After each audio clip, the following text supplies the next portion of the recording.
welcome Leon. It's so nice to see you again. Well, it's really nice to see you too, Leslie. I'm really happy to be here. Yeah, I think it's a great project.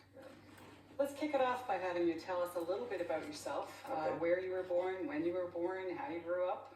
Well, I was born at the Old Cottage Hospital in Stephenville Crossing in '55, and lived in Stephenville for 7 years. But I grew up mostly in the Bay Birth, Fleur de Lis area, up on the tip of the Bay Birth Peninsula.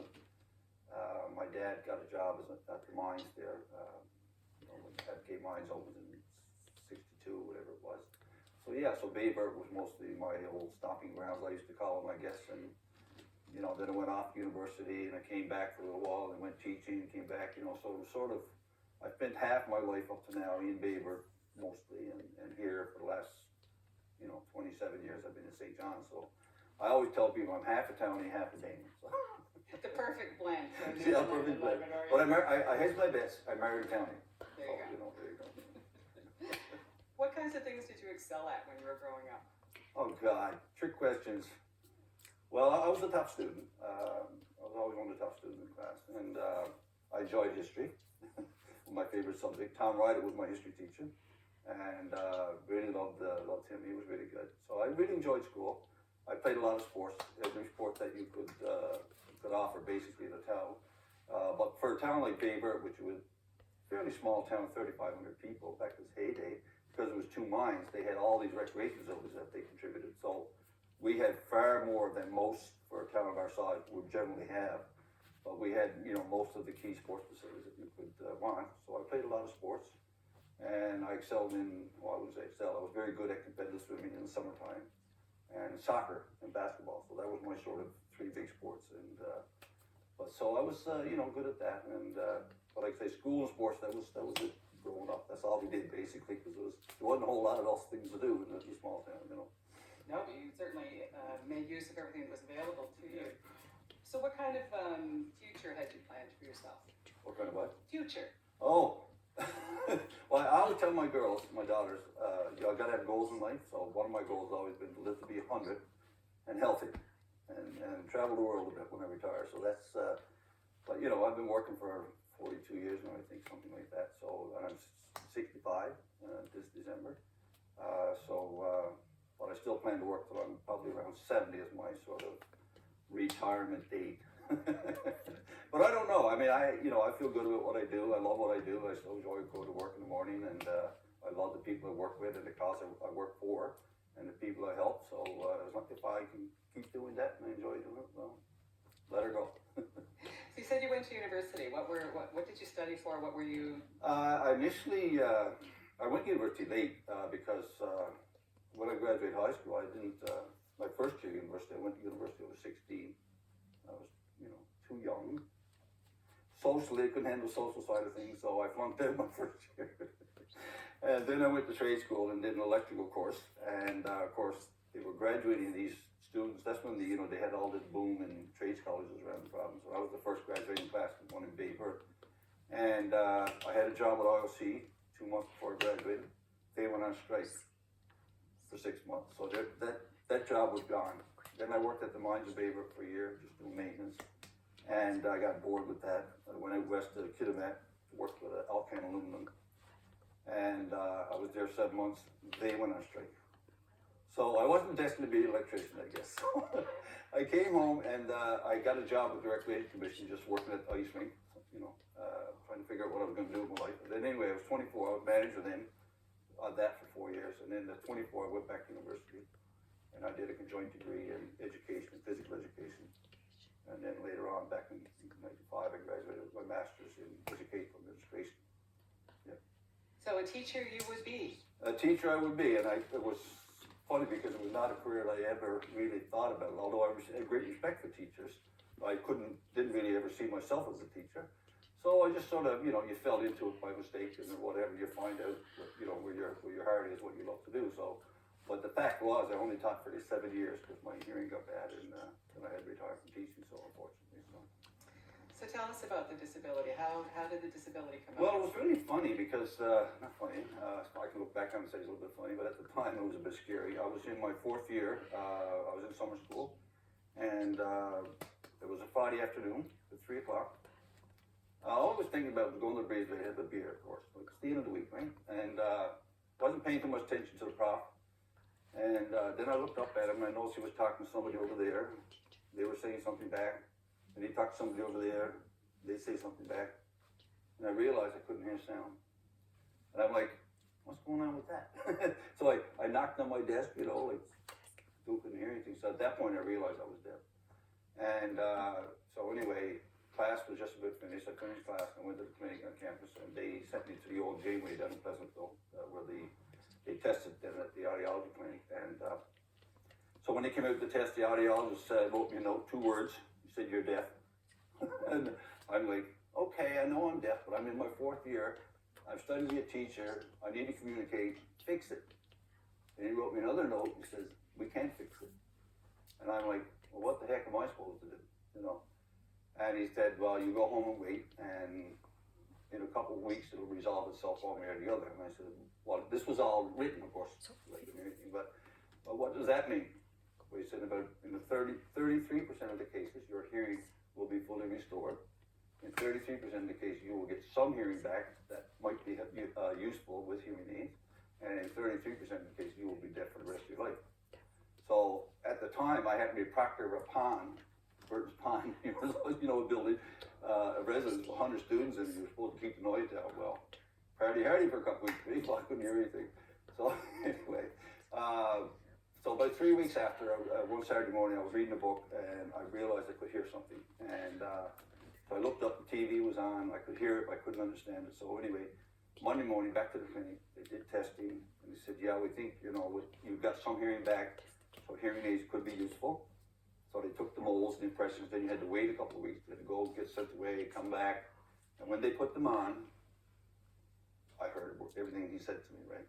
Of course, I cried, I mean, you know. So anyway, I was able to graduate, and I started teaching, and of course, where was I teaching? I was a phys ed teacher for the most part. I was in a big concrete box where all the kids were coming in every hour, screaming and yelling, balls banging. And of course, I was exposing myself to more noise that nobody told me that I shouldn't be doing this. And my hearing got worse, so after a couple of years I went in the classroom. And then I remember it very clearly, I was teaching a small 2-room school, and where I was the principal. And basically I know now I say I had a mental breakdown with the stress of it all, because I was struggling with my hearing. Kids were yanking my chain, you know, they'd be playing around, ask me questions, I give an answer, and they say, that's not what I'd ask you, and this kind of stuff. Then I find out after that I did give a correct response, you know, so it just got really stressful. So I called my superintendent, I said, I have to give this up, I can't, you know, function. So I just went on disability for a couple of years.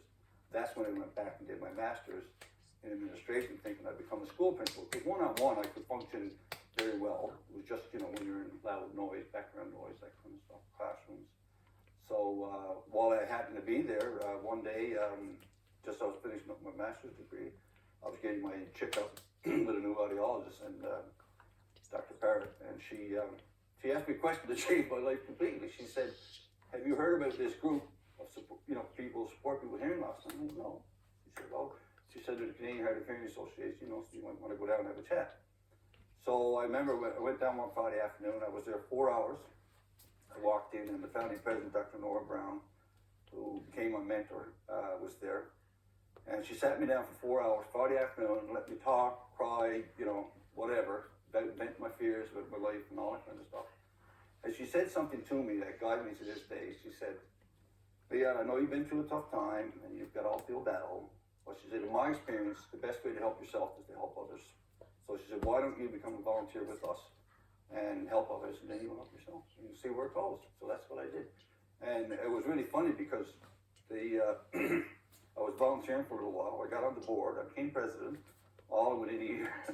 And then they had a project for a year and a half to develop a seniors peer support project for people with hearing loss. So they encouraged me to apply. And just as I applied for it, I was offered a job as a principal up in the Labrador Coast. And I had come out of Labrador, that's where I started teaching.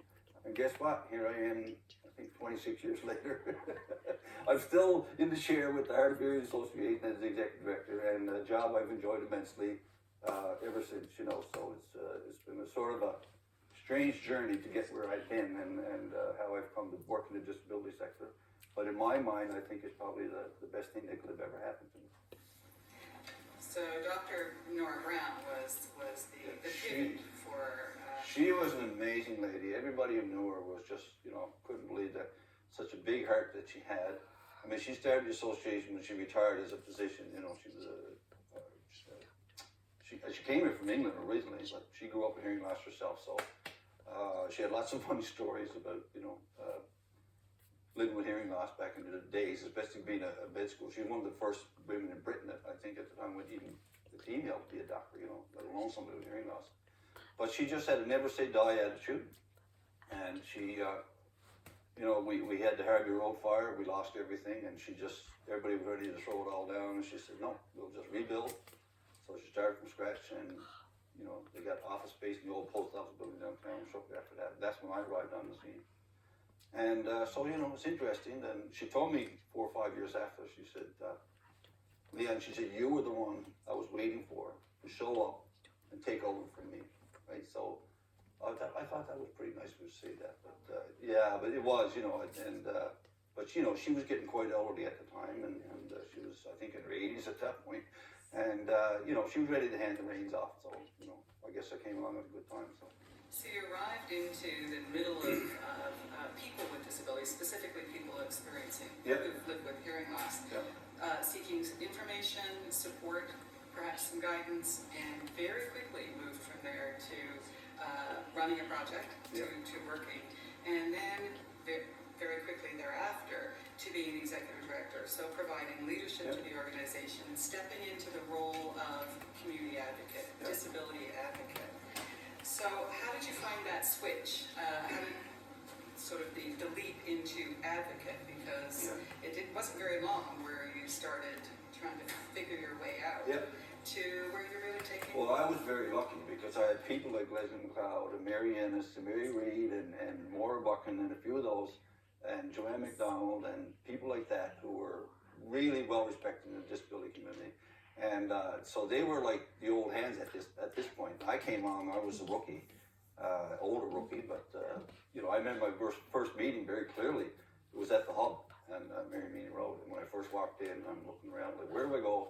Where's the meeting? So you sit around, introduce yourself, and went on from there. So I absorbed everything that was said to me, and I was able to pick their brains and feel my way along. So you just learn by doing is the motto I've always had, I guess. And my dad taught me that, and you just go from there. And so over time, I guess you just get wrapped up in the issues and the causes. And but I always told my board, like when I first started, I said, groups, in my experience, tend to be very insular. So I think it's very important. And hearing loss is what they call a hidden disability. It's not obvious, So I said, we need to get out in the community to make connections, and be on various committees that are related to disabilities. And it may not be related to hearing loss specifically, but it's about disabilities in general. So if we can support that, and also it helps get us be better known and make better connections, and I see all that's good. So I think that's something very important that we should always do, and that's something I've always done ever since that. And over time, I've got involved in that community, over the years, and to the point where at one point, my president at the time, he looked at me, he said, I think you need to step back a little bit from some of these committees. And I'm like, really? No. I'm having too much fun, and we're contributing. Our name has become very well known. I think we're a very respected association, and we're also contributing to the wider cause than ourselves, and they're all interconnected. So he didn't make me do it, which I'm very pleased. So and I'm still on various committees, and I really enjoy doing that because I think it's really important to if I can have an impact, or our association through it can have an impact on legislation or regulations that improve the lives of people with disabilities. To me, that's what it's all about. So I know you've provided direct programming where you can, but you've also worked to change systems. So have you done some work in the schools to reduce noise levels? Have you tried to educate the system as to how to... Oh yes. So talk a little, some of that systemic advocacy. Yeah, well, we've made submissions to government, over the years at various points related to, acoustics in schools, because they're just so bad. I mean, the schools used to be built, I don't know, probably better now, but back in the day, they were just concrete walls the cheapest way possible. And of course, the room acoustics were terrible. And then so we encouraged, you had a school for the deaf, which was, when that was built, that was a model school in terms of acoustics and everything else.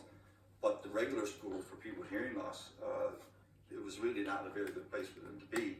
So over time, we encouraged them, to introduce acoustical tiles and, materials on the walls that would absorb sound, and use sound field systems, which are portable, what we call radio frequency signals that teacher would wear a microphone like I'm doing with a transmitter that would send a signal to students with hearing loss in the room with with the receiver, so they could pick up the voice, and then the sound would come directly to their ears, so there's nothing lost with distance, so they could hear just as good as a student without hearing loss. So, we tried to do what we could with the limited resources that we've had to educate the powers that be about the need for better acoustics and sound field systems and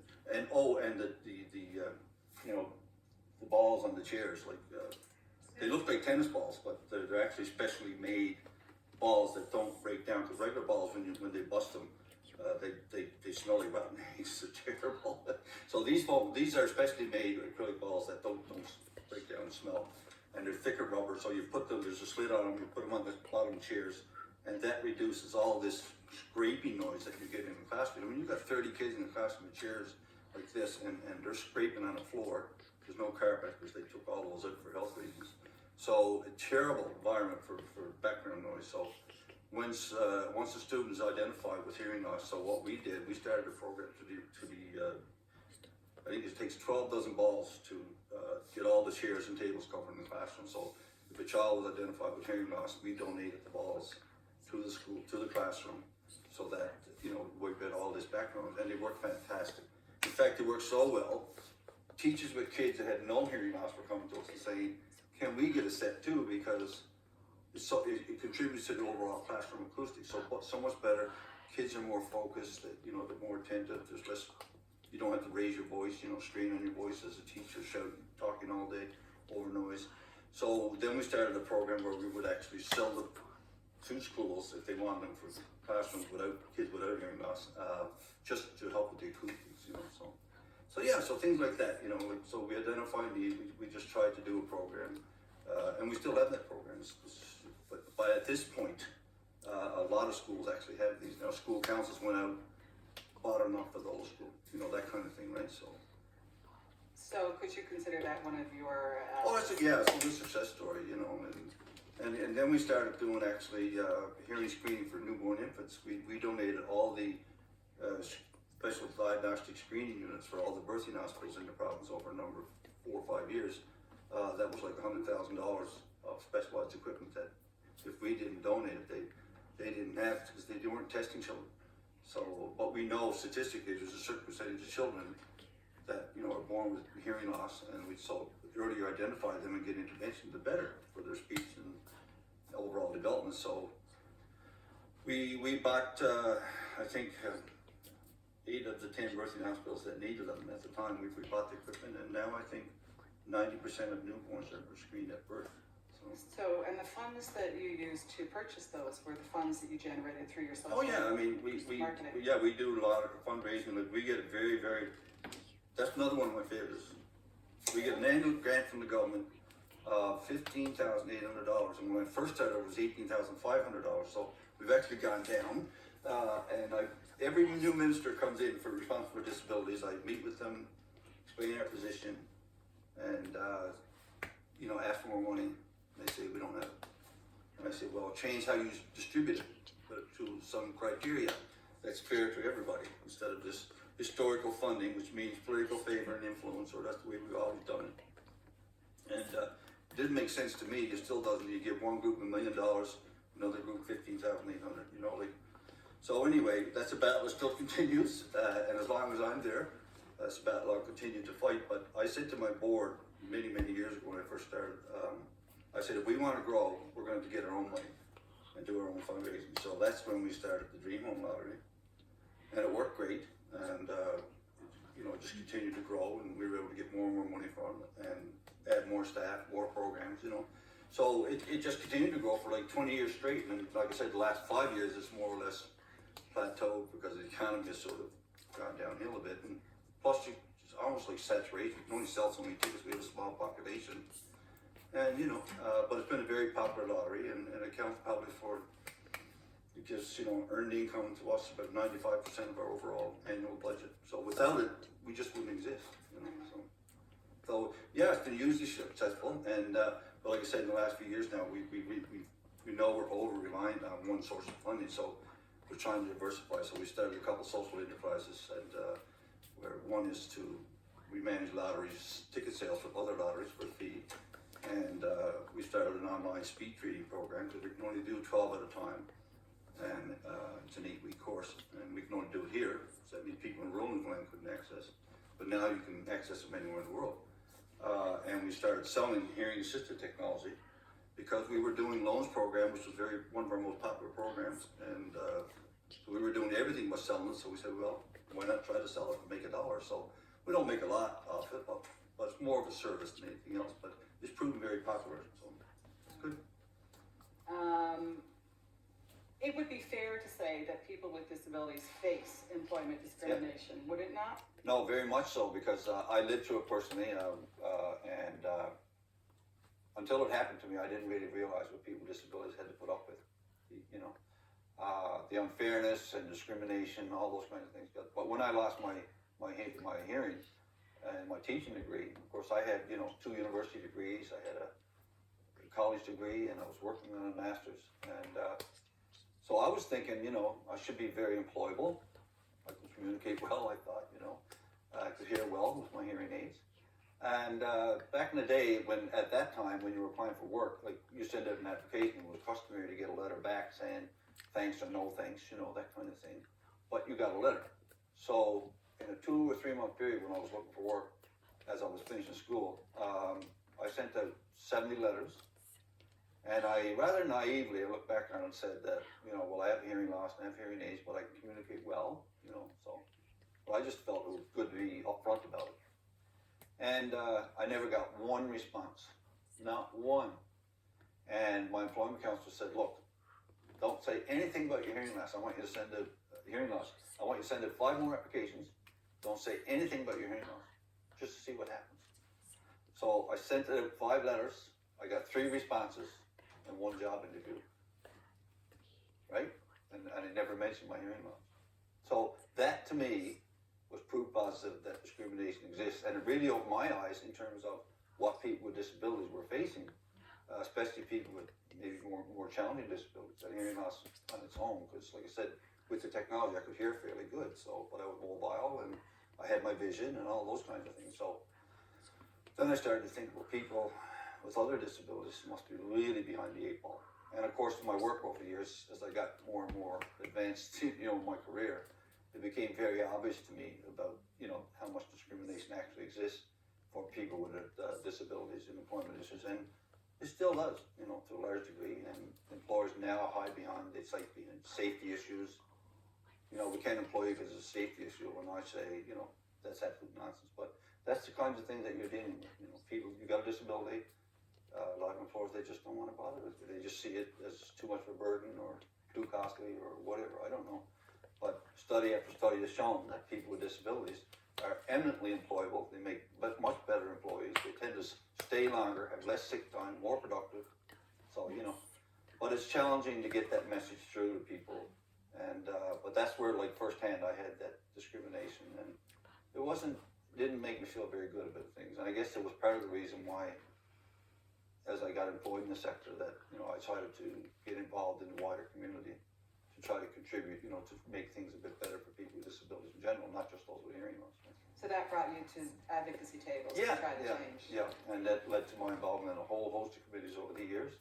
One in particular was the BAB, we used to call it, the Building Accessibility Advisory Board that government set up to review the Disability Act. And I was quite surprised, because until I got on this committee, I didn't even know that there was such a thing, first of all. And then secondly, when I reviewed it, there was 1 line related to hearing loss. And it was really interesting because I read it and it said that any room that was 100 square meters had to have an assisted listening system. And I'm like, and there was an engineer that was head of the committee, and I said to her, I said, do you realize how big a room with 100 square meters is? And I said, that's the size of Mile 1. And how many places in Newfoundland are like that? And I said, I think that's a typo. And I think this would, that was really came to effect 1981 or 84, I think it was. And I said, I think that's probably 10 square meters. And she said, I don't think so. I said, well, I'd appreciate if you check. She came back the next meeting, went back to the rec, she said, yeah, it was a typo. It was probably 10 square meters. So that meant all these small meeting rooms, you know, Lions clubs, whatever, around the province that were, people had public meetings that were basically 10 square meters, which is not that big, a room, 30 odd feet. We're supposed to have listening systems. So because of that typo, there was a whole lot of accessibility that didn't happen, you know, in all these public places, which would have made things so much better for so many people. So that was an area that we really focused on. And we actually started a grant program for public places to nonprofits to share in the cost of installing an FM system. They pay 50%, we pay 50%, just to try to increase, you know, better accessibility in these places. So, but we, you know, so we tried to improve the regulations. We had some small success, I guess, from those things, but like a lot of things, you know, they go into they produce a report and it sits on a shelf or whatever. But the problem, our problem is that we have so many old buildings. So when you talk about having regulations to make them accessible, it's extremely costly and challenging. So, you know, that's an ongoing battle. It won't disappear anytime soon, but, you know, it wasn't until a number of years later, I think we made bigger strides when the Disability Policy Office got started. And Mary Reid and her team were able to, you know, bring a greater focus across various government departments to disability issues. They wanted people to look at things, you know, when you make policy, look at a disability lens, and that's what they started doing. And that worked well for a while until, I think, you know, the office they started cutting resources and they couldn't do the work that they used to do, and of course, you know, things backslid. So, in my experience, I've been involved in this sector over the years, I've always said we take one step forward, and it seems like we take 2 steps back sometimes. You know, that seems the way it is with people with disabilities, you know, unfortunately. And I don't know if that's just my view, but that's the way I look at it, based on my experience. And like I said, we've had some successes, but there are big battles to get there. And, you know, there's still a lot of challenges, of course, that we constantly work on still, and probably will for quite a long time. Long after, you know, I'm gone, other people pick up the torch and hope that they'll continue to fight, you know. It sounds like, though, when you folks identify a big barrier and an issue that really needs to be addressed, that one way or another you worked fairly hard to try to address that, whether it's by creating a grant program yourselves, yeah, or trying to change legislation. Yeah. What has been the most exciting thing you think you've accomplished in terms of addressing hauling down a barrier? Well, I don't know. I mean, I was on the provincial council, you know, advisory council for people with disabilities for 3 years, and you know, I tried to be part of those kinds of things. And well, when I got really excited when the province introduced a strategy for persons with disabilities, for inclusion of persons with disabilities. It was a formal plan with, you know, some resources attached to it, 5-year plan, I think it was.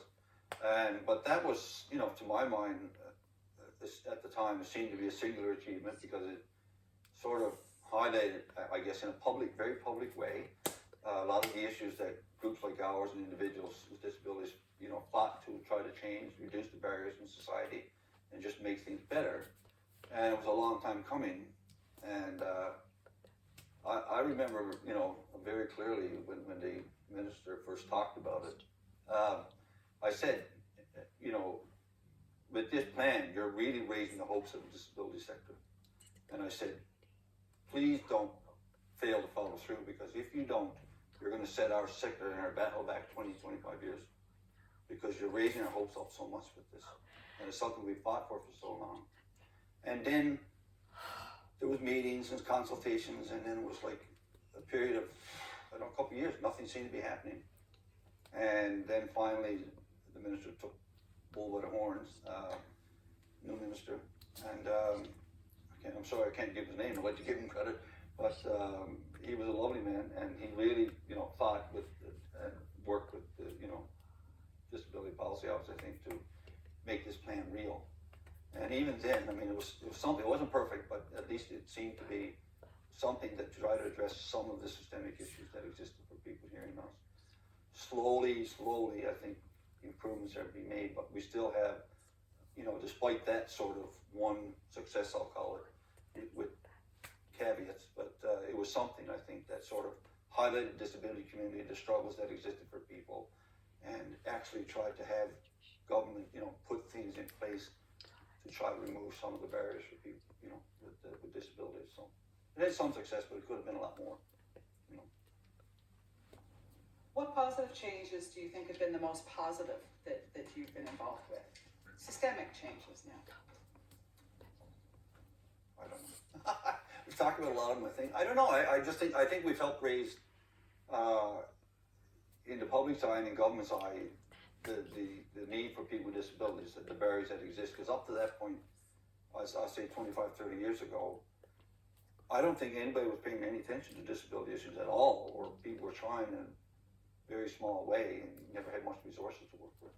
But I think groups over the years have gotten better, like CARD-NL and various groups have gotten better at being advocates, you know, for their constituency and for the broader community.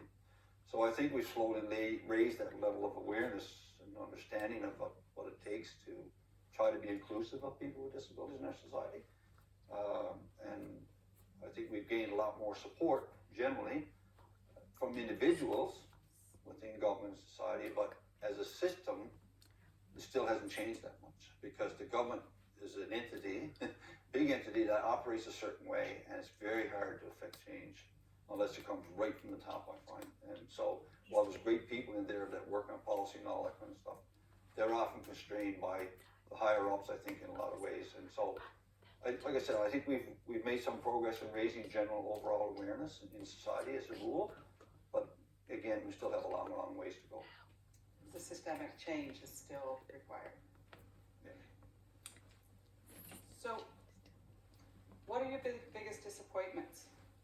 I think you've just probably given a global answer to that. Yeah, Do you want to talk about the disappointment? Well, one is the funding, I think, for our sector as a rule, not just us as an association. There's a lot of groups like ours in the same boat that don't get very, on the disability side of things, that don't get very much financial support from government. Like CARD-NL is supposed to be like their advocacy group for all of us, and yet they get a pittance from government, you know, and it shouldn't be like that. You know, the voices need to be heard, and unless you have the resources, you can't. It's hard, very challenging to advocate, and it's time consuming.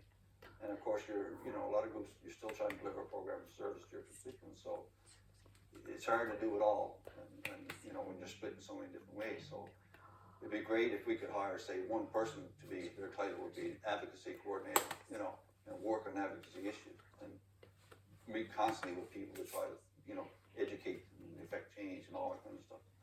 But yeah, it's so challenging and so time consuming, and not have the resources our sector needs to, you know, be better advocates and to work on systemic issues and affect change. And until the government gets better, I think, with giving funding to community groups, that challenge is going to continue to exist. So like I said, for so many years we've operated in a vacuum. Our sector, we're trying to get out in the wider community to affect, you know, make things more inclusive and accessible. But unless government helps with the financial side of things, that's not really going to change very much, because groups themselves, we can only do so much. I mean, we've done a fair bit in creating hearing accessibility in, you know, in a lot of public places, and educating people. But again, that was our resources, you know, that we raised money for ourselves, and that's, you know, it's extremely challenging. So to me, that's been the biggest disappointment, that government really hasn't.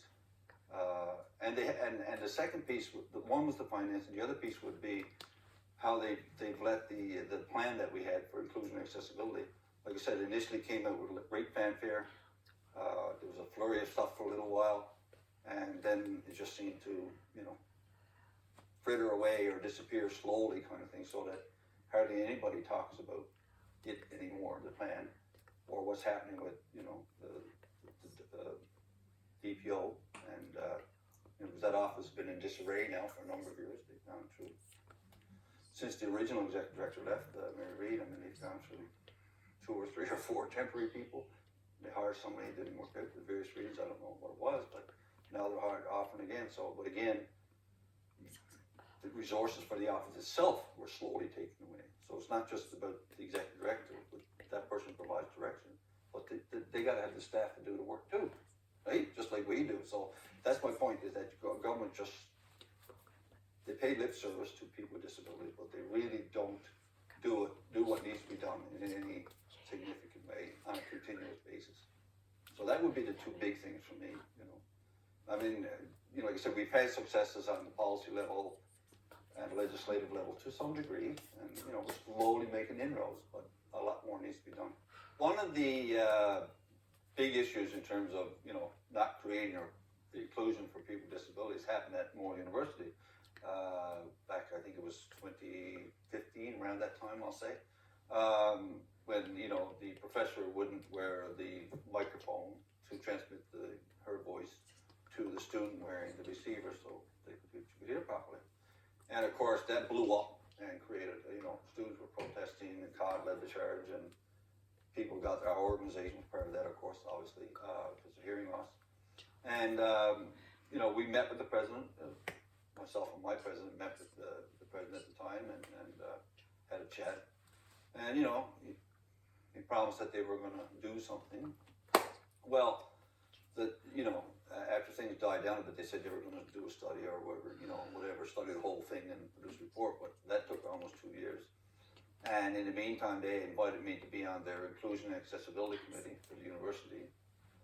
Well, the first meeting I went to, they didn't even want to talk about it. Because think about it, this committee is all university employees. So they're watching their P's and Q's. So anyway, myself and Jack Jardine basically hijacked the meeting for an hour and a half to talk about the issue. Forced them to talk about it, you know. But then they said they were going to review the policies. And I said to the chair, I said, there's nothing wrong with the policy. The policy as it is fine. I've reviewed it, you know, like, it's good on paper.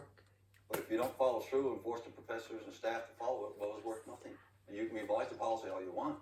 But unless you tell the staff that, you know, this is the way it's going to be and change things, well, then it's useless. It's an exercise of futility. So what did they do? They went and revised it. I read it, the new revision of it, and it was pretty, I would say it was 95% same stuff as they had before. And like I said to them, I said, the policy is fine. I told you it was fine. It's the president, and I don't think they ever did come out, and still haven't, said that this was wrong and this is the way it's going to be going forward. And if you don't do it, then you're going to be fired. You know? And that's what they should have said from the beginning, to avoid all that upheaval and everything else and send a message. But the university, they didn't send a message. They waffled, they looked waffled, waffly, whatever you call it. You know, they even lost supporters. They had a lot of negative publicity from a lot of different parts of the world. I had calls from 3 or 4 mainland radio stations, you know, like wanting to get the insights on what was going on with all this. They even had financial, at the time, their financial contributions dropped. Donors stopped giving them money because they said this was wrong and you need to do something about it. So they promised they were going to do something about it. So here we are 5 years later, and nothing has substantially changed. So at the end of the day, the university permitted an employee to not, to, Yeah, as simple as that. The university, they didn't follow their own written policy, and they allowed a professor to discriminate against a student with a disability. And it may still be happening, I don't know. But if it is, I hadn't heard of it, but you don't know, because some students will not file a complaint, especially if what they saw then, they saw what that student went through, and you know, so they said, well, why put myself through that? right. Right? Big disappointments. It was. Who have been the allies along the way in terms of doing the good work? When you think of the successes that you've encountered, at all those tables that you've sat at, where has the strength? Well, the allies have come from a variety of sources, and sometimes surprisingly so. I mentioned earlier in the interview, individuals within government who individually were good supporters of the disability issues, wanted to affect change and all those kinds of things. So I found that surprising sometimes, but again, they were constrained by the government system, the way that it works, and if you don't toe the line, then of course you don't have a job, right? So that's their limitation. Unfortunately, there's not much you can do about it. And just well, of course, other community groups, both disability and non-disability, of course, have been very supportive of the various efforts that have gone on over the years. And just, Joe, average individual sometimes that you don't really expect that will, try to help the cause a little bit. Like we've occasionally gotten a donation from somebody unsolicited. They said, I've seen your work. I like the work you're doing. Keep it up. Here's a donation to help the cause. That kind of thing. So it'd be great if more people did that. But but those are some of the people that have helped over the years. But of course, the disability groups themselves and Disability Policy Office have always been good supporters, and of the disability causes and different systemic issues that we're trying to overcome. So. I'm going to step it back just a bit. When you talked about the awareness that's been built over time, I'm going to take you back to the history before you joined, because you spoke earlier about joining at a time when there were a lot of strong voices sitting at the table, doing a lot of collaborative work. That's when you joined. Yep. So there was actually a very deep history in the 80s. Yeah. And right up until when you joined, it was probably more vocal and more agitating to the powers that be than in recent times. Yes. So I just want you to reflect on that, because you framed the movement as being a gradual strengthening, when in fact, if you think back about what you joined, there might have been a gradual erosion of the ability of groups to be as vocal and as confrontational about issues. So I just want you to step back into that excitement at the beginning again and talk a little bit about that from that perspective. Yeah. Well, it depends how you look at it. I mean, some people will say that the social activism that occurred in the 80s was a lot more visible and louder than it is these days. And on that point, I would agree. But that doesn't mean that the work that's been carried on since has not been effective in a quieter way. So I call it quiet social activism, I guess it's partly because times have changed. I don't know. People these days don't seem to want to get out there that much and be active, visible in that community. Or it may be, I think in some ways, it's a culmination of many, many years of despair building up in terms of fighting the battle and feeling that nothing's really fundamentally changing. And I know that happened to me 3 or 4 years ago. I guess it was after this university fiasco. I got fed up with the whole thing because I felt that despite all the efforts that people like myself and others were doing in groups, both individually and as groups, we were just being paid lip service in a lot of ways. And there was no real desire by the powers that be to really affect real change. They'd throw tidbits at us, and do a little bit, but when things settle down, back to the status quo, So, but I think people back in the 80s was still a bit of a leftover from the 70s, the 60s and the 70s, when people were, the hippie generation, which I grew up in, was much more socially active and willing to get out there and do things. I mean, I was part of the university takeover of the president's administration building back in 72. I still remember that fondly.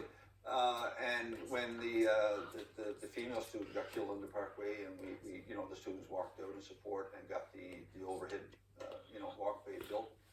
So it showed that can work. But again, I think over time it's just maybe society had just gotten more conservative as part of it. But I think for a lot of people like myself who work in the sector, we might have lost our way a little bit in that regard, but we're still trying to quietly effect change through legislative change, that kind of thing, as opposed to, it's a hot issue and you work at it and then there's nothing. So we're trying to be continuous about it, I guess, in a lot of ways with the various committees that we've been on, with government people and the community at large, to try to create institutional change, from within, by changing policies and regulations and legislation and all those kinds of things to try to affect broader, more lasting change, right? I think that's the way things have progressed. But there's a time and place for the very visible, vocal, everybody out there, supporting the cause too. But again, I think society has just gotten more socially conservative for the most part, and So that moment of despair when there was no success with the university and a professor was just entitled to continue to discriminate, how did you move yourself forward from that despair because you continue to do the work? Well, like I said, I went through a period of despair after the university fiasco, I call it, and for a couple of years there, I just sort of, I guess I sort of stopped taking part in the wider community. I sort of internalized in my own organization for a couple of years, and I got off some of the committees that I'd been on. I didn't put my name forward again for the Provincial Advisory Council because I felt they had lost their way, and all the stuff that wasn't happening with the inclusion promises, plan that was just seemed to have gotten lost in limbo. So I was just totally frustrated with all these hours, hundreds of hours of work on various committees over the years, and you think you're making progress, and it just seemed to me that we were not really. So I just sort of got depressed about it all and sort of withdrew. I said, okay, I'll focus on my own organization and we'll see what happens. But I think what happened, Todd reformed our disability network, and we tried to start meeting again a little bit regularly because they sort of disappeared for a while. And we tried to meet it quarterly and then it became monthly. So slowly, I think I got reabsorbed into it and, trying to say, okay, our voices are still important. There's still issues out there. We still need to fight and see what happens. So I'm back into it again in different ways, So, Good. When you look back, what would be the way you would see your whole trajectory from the day you arrived at Nora's office and she chatted with you to today as an activist? Yeah. How would you frame it, your experience? Oh my God, I don't know. I never really thought about it that much because I've just been so absorbed in doing the work and trying to help people. So if I'm no longer there anymore, I would hope that I could look back on, other people look back on and say, well, you made a contribution, however small, in your own way, and to help people with, first of all, hearing loss, because that's been my key focus, but in the wider community to broader disability systemic issues, and try to be a voice, to be heard. And I think anybody knows me knows I'm not afraid. I was never afraid to get up and say what needed to be said at a government forum or wherever. I didn't care, because somebody needed to say it. If they want to come back at me, they could come back at me. You know what I mean? I didn't care. It didn't. So it was all about the issues and what was important and what should have been said. So I think, I just remembered as somebody who had his own challenges with disability, managed to live with them and overcome them for the most part, I think, and tried to make a contribution to just make my community a better place than before I came. And so that's how I sort of frame my sort of brief involvement. Not brief. It's only been 25 years.